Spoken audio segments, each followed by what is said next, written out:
Boa tarde, pessoal, tudo bem? Vocês estão animados? Então tá bom demais. Hoje a gente começa uma série Filosofia.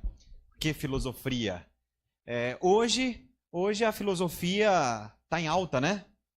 Tá ou não tá? O que vocês acham? Hoje, vou mostrar aqui para vocês. Não, vamos fazer vamos falar das perguntas antes que foram feitas? Vamos falar, vocês se reuniram em grupo aí? E aí, vocês gostaram das perguntas? Discutiram bastante? Você coloca pra gente na tela duas perguntas ali, ó. Primeira pergunta.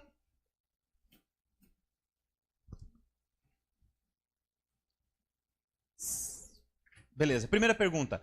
Quais são as características de uma pessoa que você considera verdadeira? Quais são as características? O que surgiu no grupo aí? Fala pra mim. Sabino, não conheço ninguém verdadeiro. Estamos com um problema. E aí? O que surgiu? Quem quer? Oi? Uma pessoa humilde. Uma pessoa verdadeira, um dos requisitos é ser humilde. Muito bem. O que mais vocês responderam aí nos grupos? Quem estava com o grupo 1? Quem ficou com o grupo 1? Era o grupo aqui? O que surgiu de resposta aí, pastor? Sinceridade. Muito bem. Pessoa verdadeira é uma pessoa sincera, que fala o que tem que ser falado, né? Eu dali estava ouvindo alguns grupos, acho que bastante grupo falou isso. Quem estava? O grupo 2 não estava. Grupo 3. Quem estava com o grupo 3? Grupo 3. Aqui? Lário, o que surgiu aí de resposta? Uma pessoa verdadeira. Uma pessoa autêntica, humilde. Era o seu grupo. Transparente. Muito bem. Grupo 4. Quem estava com o grupo 4? Grupo 4. Oi? Era o seu? O que surgiu? Uma pessoa sincera. A sinceridade foi um ponto alto, né?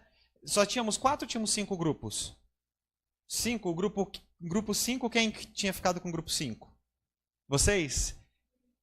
Tudo isso. Tudo isso e mais a compaixão. Vocês são mais exigentes. Tem que ter tudo isso e mais a compaixão ainda. Muito bem. E agora, quais são os cuidados que um defensor da verdade deve tomar para não se tornar ou para não ser considerado um intolerante? O que surgiu aí? Alguém quer responder essa? Então, entrou a compaixão, vocês juntaram as duas. Então, quer dizer, uma pessoa que defende a verdade e não ser considerado intolerante, ele tem que ter compaixão. Muito bem. Então, vamos entrar aqui no nosso tema e vamos discutir um pouquinho a respeito disso. Pode colocar pra gente aí, Edu, por favor. Eu estava falando, então, que a filosofia está em alta. Antigamente não, mas hoje está em alta porque na capa da revista Isto É, está ali o Leandro Carnal, o Mário Sérgio Cortella e o Clóvis de Barro Filho. E esses três aí, eles estão sendo considerados os 3 pensadores mais influentes do nosso tempo. Então, eles têm milhões de seguidores nas redes sociais e 2 desses 3 são filósofos, que é o Mário Sérgio Cortella e o Clóvis de Barros Filho. E o outro, que é o Leandro Carnal, ele é historiador, e o que também tem um vínculo muito grande ali com a estrutura do pensamento e tudo mais. Então, hoje a filosofia está em alta. Em outros tempos, se você falasse que era filósofo, alguém ia falar assim, não, mas eu estou perguntando o que você faz de trabalho. Era assim, é que nem professor, né? Às vezes você fala, não, o que você é? Eu sou professor. Não, mas você só dá aula ou trabalha também? Não, a morte lenta para você, né, querido? E era assim. Hoje não, hoje a filosofia está em alta. As pessoas têm buscado o conhecimento, né? Então, a investigação, a reflexão que a filosofia proporciona tem regimentado muitos adeptos, né? A ponto de 2 grandes filósofos se apresentarem como os grandes nomes, 2 grandes pensadores modernos. Vamos seguir adiante aí. Então, pode passar para a gente? Então, a filosofia, o próprio nome diz filosofia, filo, que é amizade, e sofia, que é conhecimento. A tradução, então, é amizade, ser amigo do conhecimento, ter um apego, ter amor pela sabedoria. Surgiu do grego. Os maiores pensadores, os que a gente mais conhece, são pensadores gregos. Eles, na Grécia, é o berço da filosofia. E a filosofia, ela propõe reflexões sobre os mais diversos temas. Então, busca a sabedoria a respeito de diversos temas. né? E um dos temas que a filosofia ocupou-se também de investigar é a verdade. Então, o que é a verdade? É uma das respostas que a filosofia busca também, entre tantas coisas. E a gente quer falar um pouquinho hoje a respeito da verdade. Pode passar para a gente. Então, veja só. Uma das correntes filosóficas eram os sofistas. Os sofistas, eles estavam mais preocupados em ter os argumentos, em adquirir um conhecimento enciclopédico do que efetivamente a sabedoria. Os sofistas, eles recebiam para poder ensinar os outros, então eles eram tidos como mercenários. Então eles recebiam para passar conhecimento, mas só o conhecimento enciclopédico e não a sabedoria, e também recebiam para ensinar os outros a ter eloquência, para introduzir na arte política. Então, a pessoa só tinha que ser detentor de conhecimento. O conhecimento passado pelos sofistas não necessariamente era um conhecimento ou uma sabedoria que se buscava para transformar a vida. Não, era só um conhecimento enciclopédico. O indivíduo que se valia dos sofistas, ele devia impressionar pela quantidade de conhecimento e não necessariamente pela qualidade.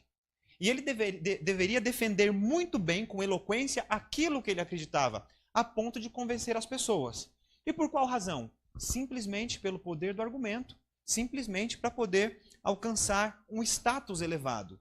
Não necessariamente ele seria transformado por esse conhecimento que ele tem. Essa escultura que a gente vê aí é a escultura de... Esqueci o nome dele. Ah, Protágoras, está escrito ali. Eu fiquei pensando no outro, Protágoras, é a escultura de Protágoras. Protágoras foi um dos representantes dessa corrente sofista.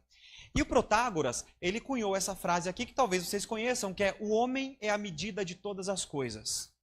Então, o que os sofistas defendiam? Que o homem era o centro dos fundamentos do certo, do errado, do bem e do mal, e que não existia nenhum tipo de verdade fora do homem, mas o homem era quem fundamentava toda e qualquer verdade. Então ele dizia, e ele é o pai do relativismo, os sofistas eram os pais do relativismo, então a verdade é relativa, ela depende da cultura onde você está, ela depende do grupo social do qual você faz parte, e ela depende também daquilo que você considera verdade. Então tudo é relativo. Eles viajavam muito, então nesse comércio que eles faziam do conhecimento, eles passavam por diversas civilizações.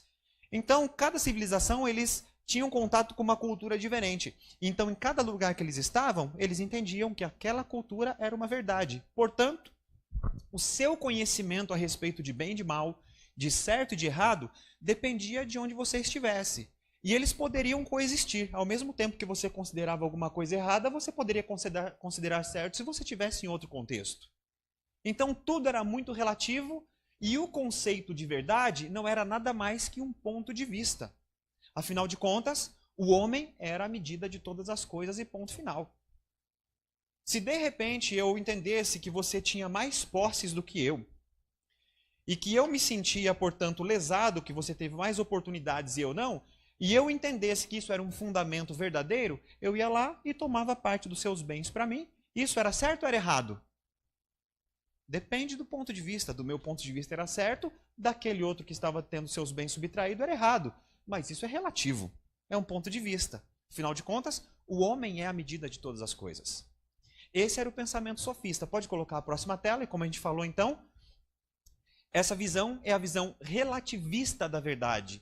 Tudo é verdade, o que é verdade hoje pode não ser amanhã, dependendo da transformação social, da transformação do grupo e também do seu entendimento. Opondo-se totalmente a essa visão de Protágoras, a gente tem vou dar uma dica para vocês, quem é esse? O Sócrates, mas não é esse não, pode colocar o próximo aqui.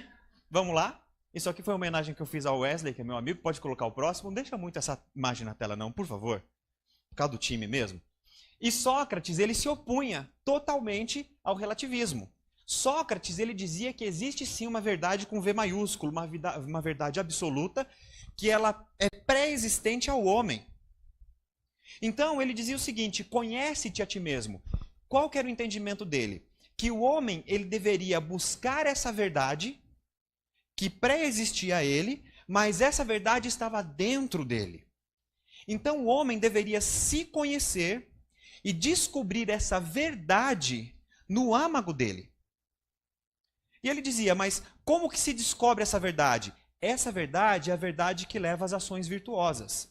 Então, quando você se descobre e pratica o bem, significa que você descobriu a verdade em você. Então a verdade, você não é o fundamento da verdade, mas existe uma verdade em você, e quando você descobre, você passa a ser uma pessoa com virtudes. Você pratica ações virtuosas. Você pratica o bem. Então você tinha que descobrir esse bem e essa verdade estava dentro de você e não fora.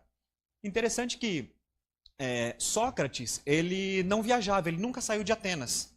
Porque ele dizia, nós não precisamos buscar verdades em outras culturas, em outros lugares. Porque a verdade está no homem.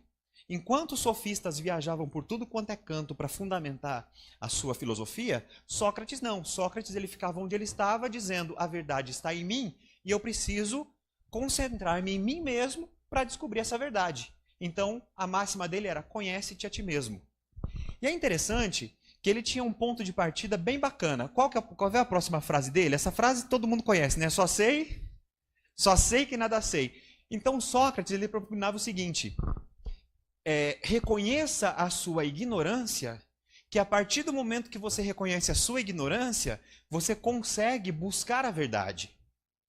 Se você acha que sabe alguma coisa, então a sua visão fica maculada em relação ao objeto de estudo. Porque você vai ter um preconceito em relação a isso. Então, o que você tem que fazer? Reconheça que você é ignorante. A única certeza que você tem é a certeza de que você não sabe nada e a partir daí você começa a buscar o conhecimento. E esse conhecimento está em você mesmo. Então, você busca o conhecimento. Então, você tem duas visões opostas, mas com uma semelhança. Qual que era essa semelhança? Qual que era o centro da filosofia ali? Quem? O homem. Um dizendo o seguinte, olha, você é o centro da filosofia, mas existe uma verdade que é maior do que você e você deve buscar essa verdade em você. E o outro dizia o seguinte, não, a verdade é aquilo que você disser que é verdade. Só que seja como for, de um ponto de vista ou de outro, o homem era o centro daquilo que seria a verdade. Um sendo o centro criador da verdade e o outro sendo o centro, o depositário da verdade que ele deveria descobrir. O homem estava no centro. Algum tempo depois, surgiu uma outra pessoa, muito longe de ser um filósofo, mas que também estava inquieto com a situação de fato que ele estava vivendo. Ele estava inserido num contexto que provocava uma inquietação. Então, mesmo longe de ser um filósofo, ele fez uma pergunta da qual a filosofia ocupou-se de tentar responder também e que sobre ela reflete até hoje. Então, quem que foi? A visão absolutista. Então, Pôncio Pilatos uma vez chegou para Jesus e perguntou assim para ele, o que é a verdade? Pilatos não era um filósofo, mas ele estava incomodado com a situação que ele estava vivendo ali. Jesus Cristo, para ser julgado pelo povo, ele inquieto porque ele não via nenhum tipo de crime em Jesus, mas era ele quem daria a palavra final de quem seria liberto, ou Jesus ou Barrabás. Então ele chegou para Jesus e falou, você é mesmo o rei dos judeus? E Jesus respondeu para ele, olha, você está dizendo. E depois falou assim, olha, eu te digo a verdade. Então Pilatos chegou para Jesus e falou o seguinte, e o que é a verdade? E sabe qual que foi a resposta? Alguém lembra qual que foi a resposta? Nenhuma. Pilatos perguntou e saiu. Pilatos fez a pergunta da verdade para a própria verdade e não esperou para ouvir a resposta. Eu fiquei pensando nisso daí e imaginei algumas coisas, mas só imaginação minha mesmo. Achei isso em qualquer lugar não e também nem sei se é verdade, mas veja só, Pilatos era um político. Talvez um homem muito eloquente. E talvez pela maneira como ele tratou com desprezo a própria pergunta o que era verdade, talvez ele fosse da corrente dos sofistas. Porque ele chegou para Jesus e bem provável que ele tenha feito de forma interrogativa uma negação mesmo. E ele fez assim, o que é a verdade? Virou e saiu. Do tipo, não existe verdade. A verdade é relativa, a verdade é o que a gente cria. A verdade é o fundamento que a gente estabelece para as coisas e ponto final. Seria o mesmo que ele chegar para Jesus e dizer o seguinte, não existe verdade. De forma afirmativa e saísse também. Pouquinho antes disso daí, você encontra na Bíblia uma afirmação de Jesus, pode colocar lido, em que ele diz, eu sou o caminho, a verdade e a vida. Então Pilatos estava diante da verdade, perguntando para a verdade o que era a verdade.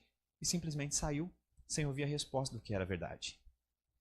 Bom, pergunta que eu faço para vocês é o seguinte: a visão de Jesus a respeito da verdade era relativista ou era absolutista?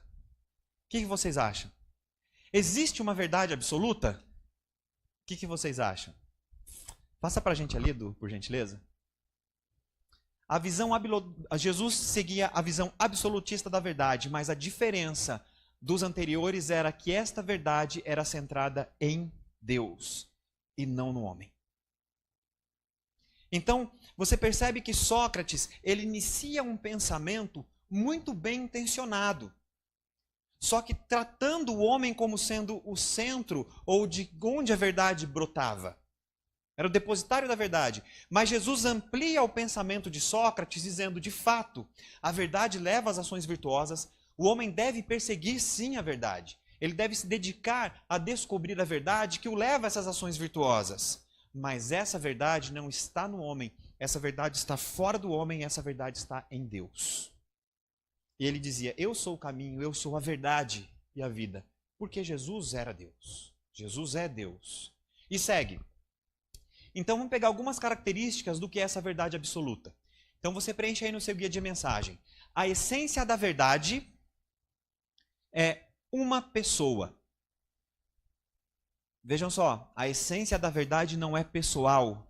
A essência da verdade é uma pessoa. A verdade não está em cada um. A verdade ela deve ser buscada por cada um, mas ela está fora do ser humano. A verdade, a essência da verdade é uma pessoa. Pode colocar o verso para a gente, Edu? Olha o que diz ali. Repetindo, Jesus dizendo, eu sou o caminho, a verdade e a vida. E é nele que nós encontramos o padrão de verdade. Próxima característica, e você preenche aí no seu guia de mensagem também. A verdade, pode colocar para a gente, é um caráter interior e somente por derivação, uma qualidade de palavras e ações. Então aqui nós temos duas dimensões que a verdade atinge. A primeira dimensão é o caráter interior. Então você internaliza a verdade, você apreende a verdade. E em seguida, por derivação, ela se transforma, pode voltar? Ela se transforma em atos. E quais são esses atos? São as palavras que você fala e as ações que você pratica. Então a verdade absorvida, ela se materializa em palavras e ações. Não pode haver incoerência. Não pode haver conflito entre essas duas dimensões da verdade. A que você absorve e a que você pratica. E olha só que interessante essa passagem bíblica aqui. Pode colocar para a gente, Edu. Diz assim. Filipe, um dos discípulos de Jesus, chegou para Jesus e falou o seguinte, Senhor, mostra-nos o Pai e isso nos basta. E Jesus pegou e falou assim para ele, estou há tanto tempo convosco e não me tendes conhecido, Filipe? Quem vê a mim, vê o Pai. E como você diz, mostra-nos o Pai? Não crês que eu estou no Pai e que o Pai está em mim? Segura um pouquinho a tela. Aí a pergunta que eu faço para vocês é, quando Filipe perguntou, pediu, mostra-nos o Pai, Jesus falou assim, ó, quem vê a mim, vê o Pai. Ao que Jesus estava se referindo? Às características físicas dele? Sim ou não? Então ao que ele estava se referindo? Coloca a próxima para a gente. Aí Jesus complementou assim, as palavras que eu vos digo, não as digo de mim mesmo, mas o Pai que está em mim é quem faz as obras. Você percebe que nesse verso ele está usando palavras e obras? Então as palavras que eu falo, eu não falo por mim mesmo, mas o Pai que está em mim é quem faz as obras. Ou seja, Jesus mostrava uma tremenda incoerência, uma tremenda coerência daquilo que ele falava com aquilo que ele praticava. E falava, crede-me que estou no Pai e o Pai em mim. Crede-me ao menos por causa das mesmas obras. Então Jesus revelava a verdade que é Deus através daquilo que ele falava e através daquilo que ele praticava. Então a essência da verdade, a busca da verdade, o conhecimento a respeito da verdade, ele é manifestado através de palavras e ações, como Jesus fazia. E agora ele passa a bola para a gente e diz o seguinte, na verdade vos digo que aquele que crê em mim, crença, dimensão subjetiva da verdade, apreensão da verdade, aquele que crê em mim, também fará as obras que eu faço e as fará maiores do que estas, porque eu vou para meu Pai. Então ele dizia, quando você passar a crer em mim, quando você se empenhar em buscar o conhecimento da verdade, as mesmas obras que eu faço, você vai fazer. Então, se Jesus mostrava a verdade de Deus através das palavras e dos atos, significa que, quando seguimos a Jesus, os nossos atos e as nossas palavras testificam dele, da verdade dele. E segue mais uma. Você preenche agora aí no seu guia, pode passar. Essa daí, gente, espera só um pouquinho. Como eu me empolguei com filosofia, essa frase é minha. Essa é minha. E é assim, eu tenho certeza que vocês vão querer grifar porque ficou fantástica. A verdade com humildade. A verdade tem de ser verdadeira. Fantástico. Vou até fazer a posição do pensador aqui para você. A verdade... Você pode colocar entre parênteses assim, ó. By Sabino, filósofo amador. A verdade tem que ser verdadeira. O que é uma verdade verdadeira? O que é uma verdade verdadeira? É uma verdade que não é mentirosa. O que é uma verdade verdadeira? Coloca aí o verso pra gente. Olha o que diz. Eis, aí o apóstolo Paulo fazendo um alerta para os líderes religiosos do tempo dele. Eis que tu que tens por sobrenome judeu e repousas na lei e te glorias em Deus e sabes a sua vontade e aprovas as coisas excelentes, sendo instruído por lei e confias em si mesmo, falando para eles, e confias que és guia dos cegos, luz dos que estão em trevas. Pode seguir. Instruidor dos nécios, mestre das crianças, que tens a forma da ciência e da verdade na lei. Tu, pois, que ensinas o outro, não te ensinas a ti mesmo? Tu que pregas que não se deve furtar, furtas? E segue. Tu que dizes que não se deve adulterar, adulteras? Tu que abominas os ídolos, cometes sacrilégio? Tu que te glorias na lei, desonras a Deus pela transgressão da lei? E diz ainda, porque como está escrito, o nome de Deus é blasfemado entre os gentios por causa de vós. Eles falavam o que era certo, sim ou não? Falavam ou não falavam? Então eles falavam o seguinte, olha, nós somos os instrutores desse povo todo. Então a gente tem que ser guia para os cegos, nós temos que instruir as crianças. Nós somos os detentores do conhecimento da lei. E o Paulo fala assim, vocês sabem tudo isso, mas vocês não praticam nada disso.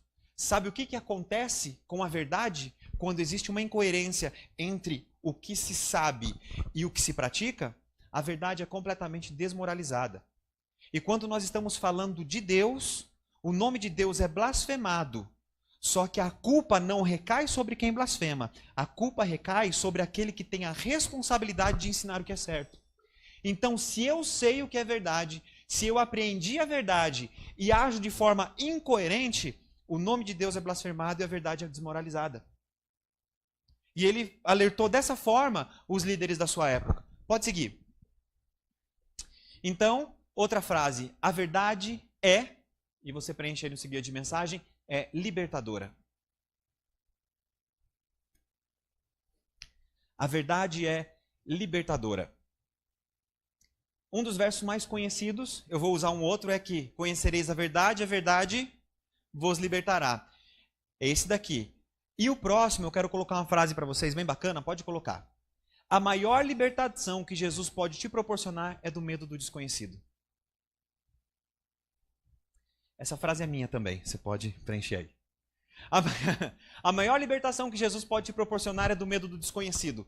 Por quê? Quando Jesus diz, conhecereis a verdade, significa que obter o conhecimento a respeito dela é libertador. Conhecer essa verdade... Oi? É verdade, olha lá. Já facilitei para vocês. Então, quer dizer, quando você tem o conhecimento da verdade, esse conhecimento que é revelado a você, tira de você o medo do desconhecido, porque você passa a conhecer algo pelo qual você pode viver. A busca pela verdade é uma inquietação do espírito. É uma dúvida a respeito de você mesmo, a respeito dos seus atos, da justificativa dos seus atos e de um estilo de vida que você quer adotar. Então, a partir do momento que uma verdade é revelada e você passa a ter rumo, você não se preocupa com o desconhecido, que é onde as dúvidas repousam. Pode seguir, coloca a próxima. A verdade, e você preenche no seu guia, a verdade é um domínio, aí vamos lá, moral, no qual alguém deve ser, permanecer e agir. Então, quando você descobre a verdade, você absorve com a sua mente, com o seu pensamento, com a sua reflexão, com a sua filosofia, e ela se materializa no seu ser, no seu permanecer e no seu agir. Você não divide os momentos da sua vida como, olha, essa aqui é a vida espiritual, essa é a vida material, essa aqui é a vida normal. Não existe uma divisão. Porque quando você absorve uma verdade, isso transforma o seu ser de forma completa. Não tem como você dissociar, não, eu sou um ser espiritual neste momento. Neste outro momento, eu não estou preocupado. Isso aqui não é uma vida espiritual, é outro tipo de vida. Não existe essa divisão, essa separação. Perguntar para você assim, olha, como é que vai a sua vida espiritual? Vocês já ouviram essa pergunta? Já fizeram? Já, bastante. Como é que vai a sua vida espiritual? Não existe vida espiritual, vida é vida. Você conhece uma verdade e essa verdade permeia todos os seus atos. Se essa verdade é espiritual, ela transforma os seus atos, inclusive os da vida material. Se é que é uma, podemos chamar desse jeito. Mas vida é uma só e a verdade transforma ela por completo. Transforma o ser, o permanecer e o agir. Olha só esse verso que interessante. Deus é espírito e importa que os que o adorem em espírito e em verdade. Qual é essa diferença entre adorar em espírito e em verdade? Vocês já pararam para pensar nisso? O que é verdade? Responde para mim. O que é uma verdade verdadeira? O que é a verdade verdadeira? Acabamos de passar ali. Verdade verdadeira é aquela que é traduzido em atos e obras, que não existe incoerência entre o que se prega com aquilo que se pratica, com a verdade que se conhece com aquilo que se pratica. Isso é verdade. Quando fala em espírito, o que a Bíblia quer dizer com espírito? Quer dizer, com o seu pensamento, com o seu ser, com aquilo que você é, com a sua essência. Então você adora a Deus com a sua essência, com o seu pensamento. E depois você o adora em verdade. Você transforma aquela essência, aquele pensamento em atos. Então a adoração completa a Deus é quando o meu vínculo com Ele, o meu contato com Ele, me transforma a ponto de mudar os meus atos. Então olha, eu adoro a Deus sim, eu adoro. Eu acredito muito em Deus, mas eu não ajudo os pobres, mas eu não trato as pessoas com gentileza, eu não ajudo as pessoas, eu não convivo com os meus irmãos, a minha adoração é muito pessoal. Você pode até adorar em espírito, mas você não adora em verdade. E a adoração completa a Deus é quando ela é em espírito e em verdade. Quando o seu vínculo com Ele te transforma a ponto de transformar aquilo em palavras, a transformar em atos, a ponto de você agir de acordo com o que se crê. E segue.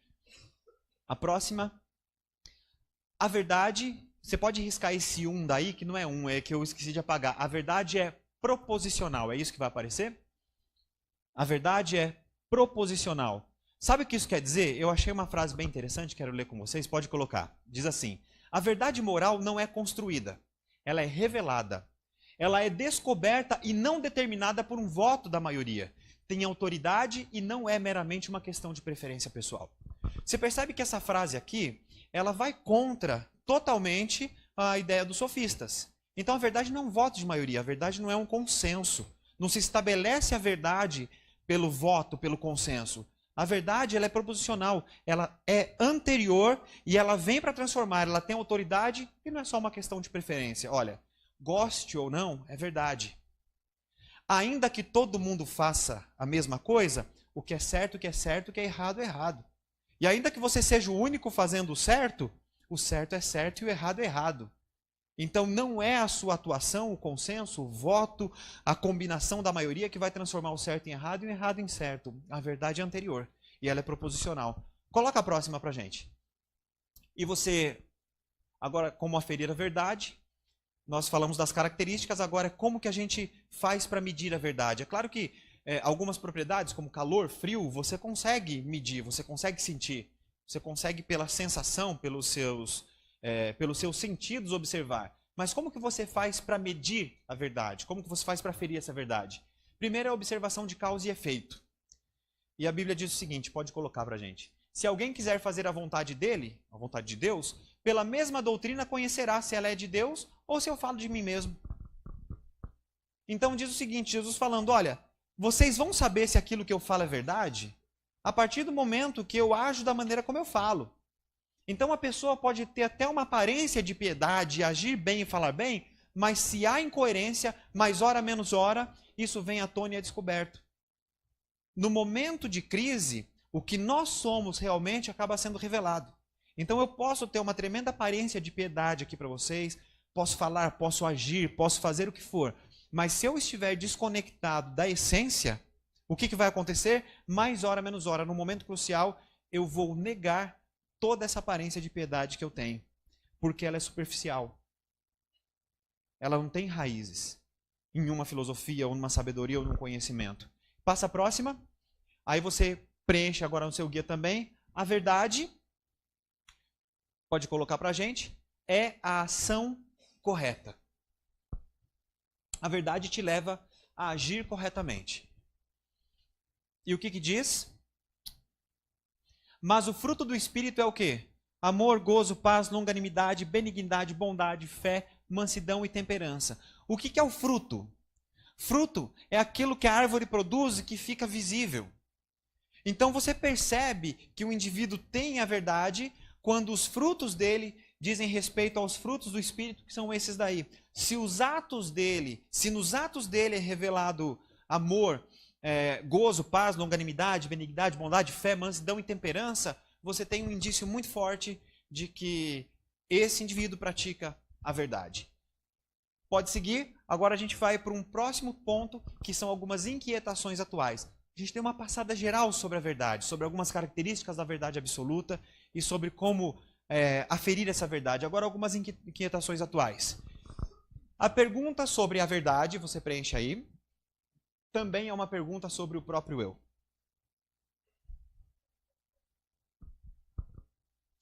Quando você questiona o que é a verdade, quem é Deus, qual é a vontade de Deus, você pode pensar bem, mas é uma inquietação pessoal. Quando as pessoas questionam a respeito de Deus, perguntam a respeito de Deus ou da verdade, elas não estão simplesmente buscando um conhecimento enciclopédico, para ter conhecimento em quantidade, para ter assunto para debater com os amigos. Quando alguém pergunta sobre a verdade, normalmente é uma inquietação pessoal. Ela quer procurar alguma justificativa para a própria vida. Ela quer procurar uma justificativa para os atos. Será que eu estou agindo certo? Será que eu estou agindo errado? Será que eu estou vivendo em vão? Eu preciso procurar um sentido para as minhas inquietações. A pergunta sobre a verdade normalmente é uma pergunta sobre eu, sobre o próprio eu. A pergunta de Pilatos, quando ele perguntou o que é a verdade, era uma pergunta que revelava a inquietação do espírito dele, porque ao mesmo tempo que ele não via crime num homem, tinha uma população que eram seus eleitores pedindo a condenação. E essa inquietação dele era, olha, eu não sei como eu devo agir. E o fato de ele não se aprofundar na verdade, ou de não aguardar a resposta do que era a verdade, fez com que ele se mantesse neutro. E a pergunta é, o neutro é capaz de dar sentido para a sua vida? Ser neutro é uma vida boa de ser vivida? Uma vida de neutralidade? O que vocês acham? Vida de Pilatos. Ele pegou e lavou as mãos. Olha, está com vocês. E eu acho que ele deve ter amargado isso durante um bom tempo. Olha, eu poderia ter feito, mas não fiz. Por que eu não fiz? Por que eu não esperei a resposta do que era a verdade? É uma inquietação. E ele continuou com essa inquietação e perdeu a oportunidade. Então é uma pergunta sobre nós mesmos. Quando nós perguntamos, consulte o seu coração, porque você está procurando alguma resposta e essa resposta vai transformar a sua vida. Pode seguir? Outra inquietação. A verdade é cheia de graça. Essa parte aqui eu achei bem interessante, que a verdade é cheia de graça. A segunda pergunta que eu tinha feito, como que os defensores da verdade, quais cuidados devem tomar para não ser considerados intolerantes? A resposta está aqui, a verdade é cheia de graça. Normalmente, aqueles defensores da verdade absoluta, eles são tidos como fanáticos, como fundamentalistas, como positivistas, ou seja o nome que for. Não, você falou alguma coisa? Como radicais, né? E é interessante que a palavra radical, hoje, algumas palavras ficaram desgastadas pelo mau uso que foi feito, né? Por exemplo, filosofia. Uma palavra ficou desgastada. Quando fala para o aluno assim, olha, nós vamos ter aula de filosofia hoje, ninguém gosta, mas não sabe que a filosofia é extremamente interessante. Uma das palavras mais desgastadas é a palavra radical. Radical, em geral, tem um sentido negativo, mas sabe qual que é a origem da palavra radical? Raiz. Então deveria ter um sentido positivo, né? Você sabe quando você vai calcular raiz quadrada? Sabe o nome daquele símbolo ali? Não é o radical que a gente chama? Radical vem de raiz. Então quando fala assim, ó, aquela pessoa é uma pessoa radical, deveria soar positivo. Não, aquela pessoa tem raiz, ela não é superficial. Ela sabe o que faz. Só que usar a palavra radical hoje não vai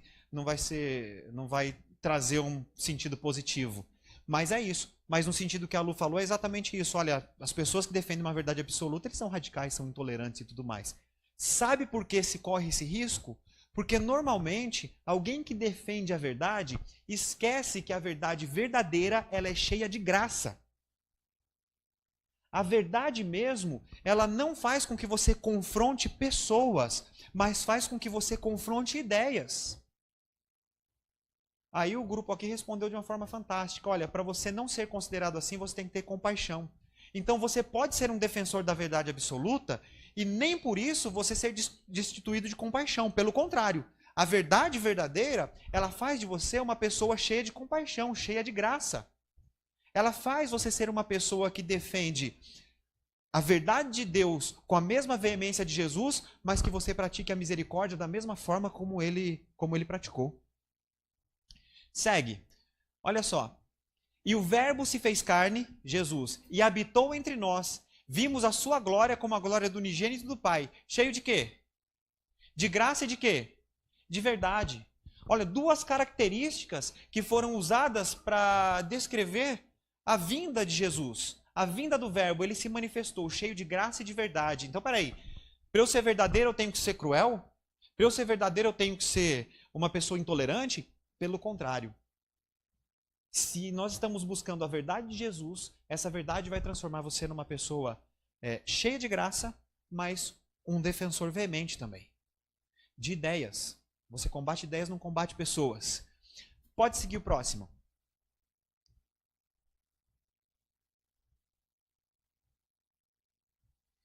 Vamos lá, você preenche no seu guia. E essa aqui é uma inquietação minha. Os próprios cristãos têm sido a causa principal do relativismo moral. Os cristãos, eles deveriam ser relativistas ou absolutistas? O que vocês acham? Absolutistas. O absolutista cristão é aquele que defende que existe uma verdade com V maiúsculo, uma verdade absoluta, e essa verdade é centrada em Deus, diferente dos socráticos, que dizem que também existe uma verdade absoluta, mas ela é centrada no homem. Só que por que nós, os cristãos, somos a principal causa do relativismo moral? Vocês têm ideia? Coloca a próxima imagem pra gente, Edu. Que eu quero perguntar para vocês. Onde que está o erro aqui? Onde está o perigo pra gente? O perigo está no Protágoras, no Sócrates ou em Jesus? Qual que é o perigo? Agora eu vou esperar vocês chutarem aí. Pode chutar. Onde está o perigo? Se você for pensar de todos ali, qual que é o menos virtuoso? Qual que é o menos virtuoso? Você fala assim, olha, aquele ali eu não sigo de jeito nenhum. Quem? Protágoras, o Sócrates ou Jesus? Quem? Protágoras? Então, assim, quem aqui não seguiria o Protágoras de jeito nenhum hoje, conscientemente? Levanta a mão para eu ver mesmo, para eu ter uma noção bacana. Você não seguiria o Protágoras. Muito bem.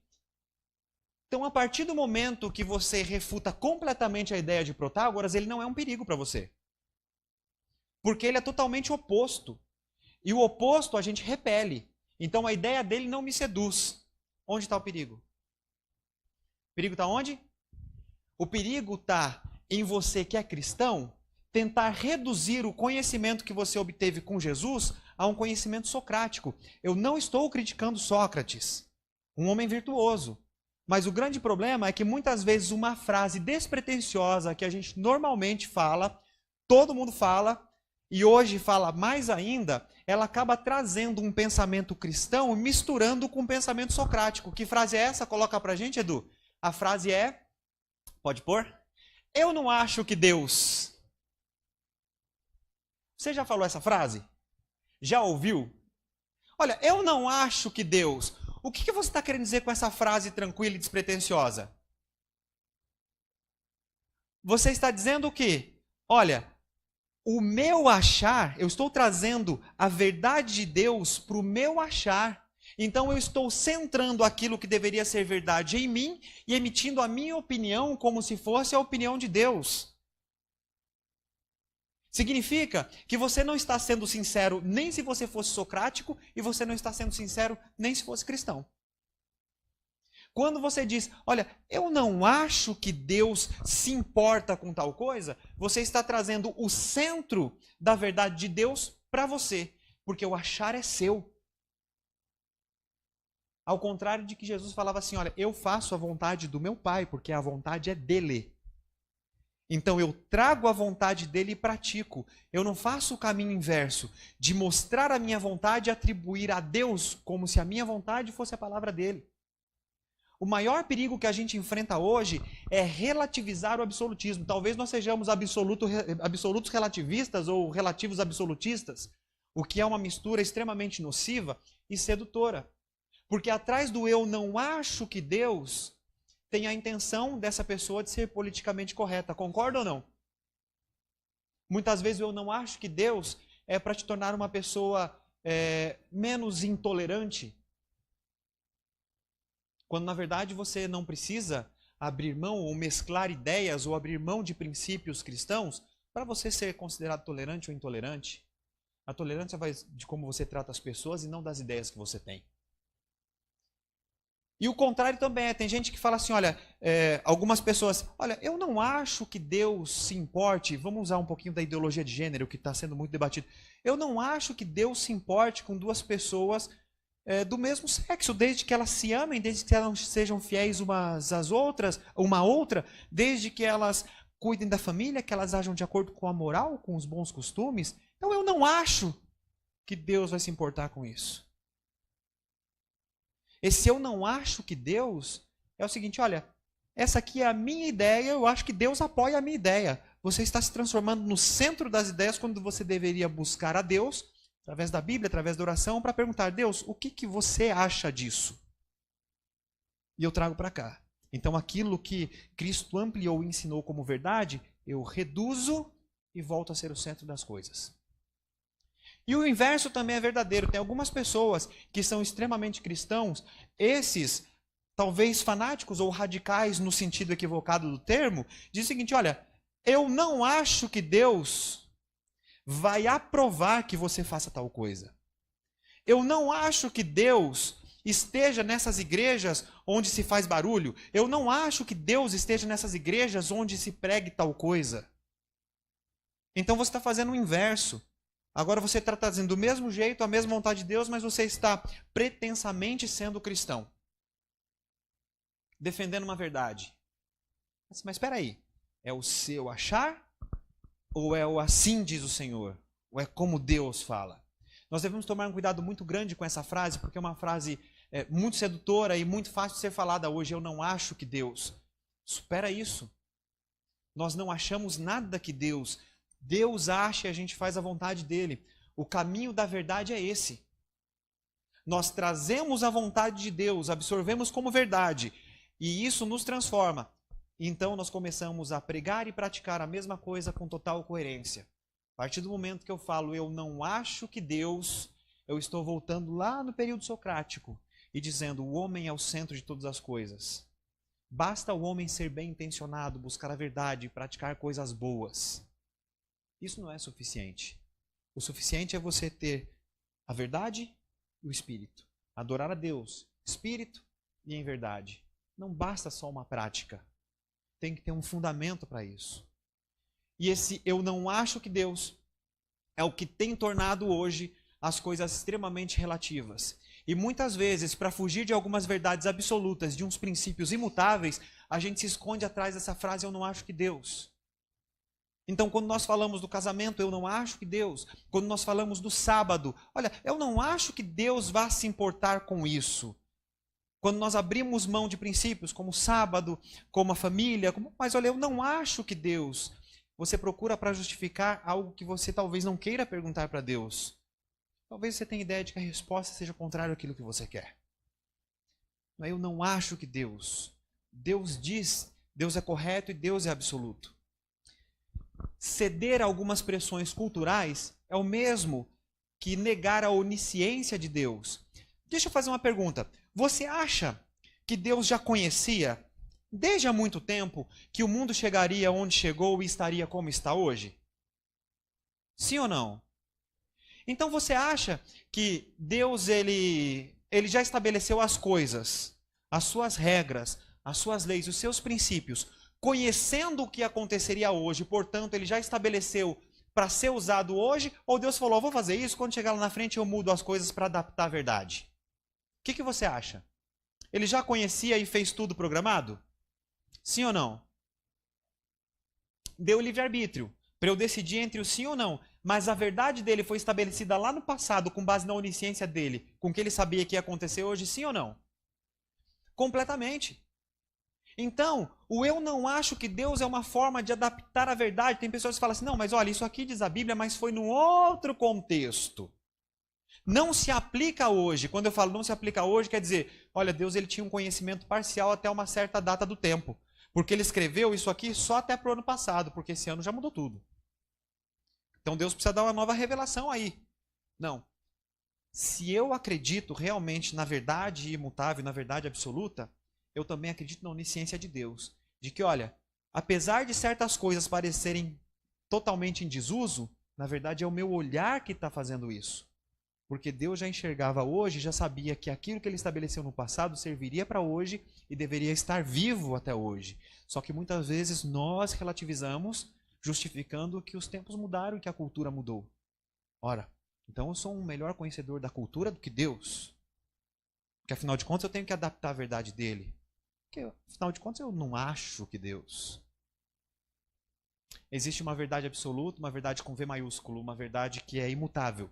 Princípios imutáveis e princípios que Deus nos chama a revisitar e parar para pensar, sabe? E refletir. Será que eu estou atendendo ou eu já cedi à pressão cultural a ponto de, em alguns momentos, me tornar o centro das coisas e não deixar a verdade arraigada em Deus?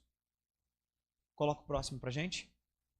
Então, como enfrentar hoje um mundo relativista? Ou talvez um mundo mesclado entre o absolutismo e o relativismo. E diz o seguinte, mas quando vier aquele Espírito, o Espírito da verdade, ele vos guiará em toda a verdade. Não falará de si mesmo, mas dirá tudo o que tiver ouvido e vos anunciará o que há de vir. Isso daqui foi proferido por Jesus.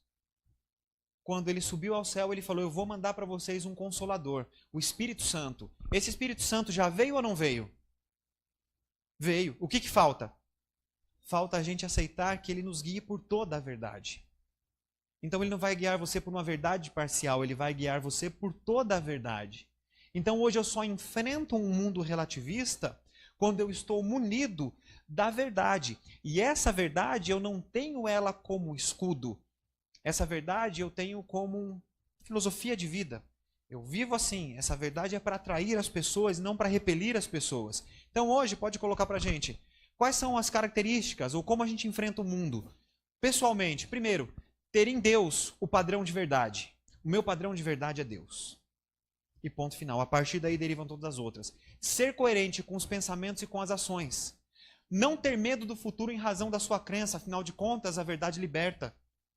Olha, pode acontecer o que for, mas eu não estou preocupado porque eu sei que eu estou vivendo uma verdade e eu sou livre para fazer isso. O problema é quando você tem um tipo de pensamento e não pode manifestar. Isso daí é a essência do que não é liberdade, a essência da escravidão. Mas quando você pode pensar e falar daquilo que você faz e agir conforme seu pensamento, isso é a essência da liberdade. Refutar, como enfrentar então? Refutar ideias, mas nunca pessoas. Você pode rejeitar as ideias, mas as pessoas você nunca rejeite. Por mais que ela pense completamente diferente de você, você tem que imaginar que entre você e ela não existe diferença nenhuma, porque ambos foram salvos por Deus. Ambos foram criados e foram salvos. Não tem ninguém melhor do que ninguém, só pessoas com ideias diferentes. Defenda a sua ideia com veemência, mas faça isso amando as pessoas. Refute as ideias, mas nunca rejeite as pessoas. E por fim, tenha a mente aberta para que ela seja renovada. O que é a renovação da mente? Então, peraí, eu tenho que me desfazer de alguns princípios para colocar outros no lugar? Não, o princípio é imutável. A mente renovada é, você pega as suas ideias, o mundo de fato mudou. Como que eu faço para colocar essas ideias tão antigas, mas imutáveis, esses princípios tão aparentemente obsoletos hoje no mundo de hoje? Então Deus vai renovar as suas ideias para que você consiga comunicar aqueles princípios antigos e imutáveis. Não se feche para a realidade. Não tente negar as coisas que acontecem no mundo, mas não deixe que o mundo mude as suas ideias e os seus princípios. Coloque os seus princípios de uma forma inteligente. E quem é que vai renovar a sua mente para que esses princípios você consiga comunicar num mundo que hoje parece ser totalmente relativizado? Quem vai renovar o seu pensamento é Deus. Esteja aberto para isso, não se feche. Mas o princípio é imutável, a verdade é única. Deus te abençoe. Para que você, durante essa semana, revisite o seu coração, revisite alguns princípios e você pergunte: como que você tem tratado a verdade que lhe foi revelada? Como que você tem absorvido e como você tem praticado, demonstrado essa verdade? Ela tem sido genuína? Tem sido uma verdade verdadeira? Que Deus te abençoe, que você encontre respostas nele essa semana. Afinal de contas, é a promessa dele. Quando ele enviasse o Espírito da verdade, ele nos guiaria a toda a verdade. Essa promessa está à sua disposição. Basta você acessar e conversar com Deus. Falar assim: olha, eu quero ser guiado. Então começa a mostrar para mim em quais pontos da verdade eu preciso me fortalecer. Deus te abençoe. Podemos orar juntos? Querido Deus, nós te agradecemos porque mais uma vez nós estivemos aqui falando a respeito da tua palavra. Muito obrigado porque o Senhor nos revela a verdade transformadora. Muito obrigado porque o Senhor nos liberta e o Senhor tira o medo em relação ao futuro. Nos ajude para que cada dia que passe a gente confie mais em Ti, para que a gente tenha mais oportunidades de falar e praticar aquela verdade que nós acreditamos. Nos colocamos em Tuas mãos para essa semana que é desconhecida para nós, mas sabemos que o Senhor vai nos guiar não só na verdade, mas também em todos os nossos caminhos, vai abençoar os nossos planos. Se porventura tivermos alguma derrota, saberemos que ela veio para que a gente cresça em direção a Ti, para que a gente aumente a nossa fé e também a nossa dependência em relação a Ti, Pai. Abençoe cada um aqui nessa semana que se inicia, dando-lhes o presente da Tua presença, da presença do Teu Santo Espírito em nossa vida. Te agradecemos por tudo em nome de Jesus. Amém. Amém.